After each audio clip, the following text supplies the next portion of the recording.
19. I opened my mouth in a terrified scream. Ryan leaped to my side. He bent down and pulled off a long root that had tangled around my sneaker. I thought... My heart pounded. I cleared my throat.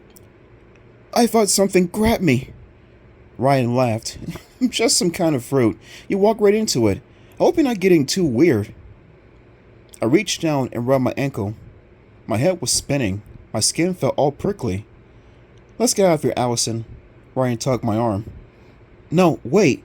I pulled away from him and took a few more steps across the wet grass toward the stone grave markers. The wind blew harder, flattening the grass in front of me. The gravestones glowed dully under the smoky pale light of the half moon. The stones, they're all so small, Ryan murmured. Keeping close together, we stepped into the back row of graves. Stones tilted at different angles. A few had fallen over and lay on their backs, surrounded by tall grass. I bent down to read the word engraved on a low stone. Spud. What kind of a name is that? I asked Ryan. He moved down the row, reading off the names if he could make out.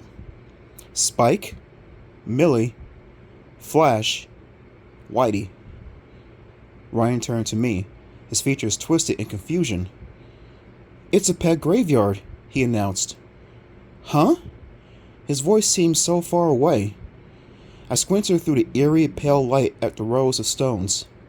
Pets? Why did you bring us here? Ryan asked again. It's a pet graveyard. All dogs and cats. Look, here's a dog actually named Rover. I didn't think anyone really called their dog Rover. Ryan said something else.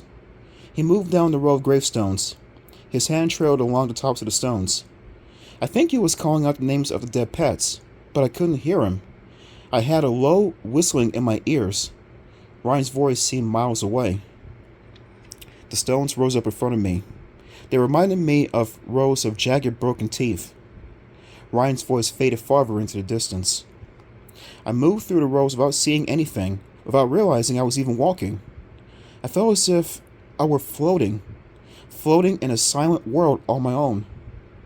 I stopped in front of a low stone. The top and sides were cracked and chipped. I squinted at the name engraved on the front. It was nearly worn off.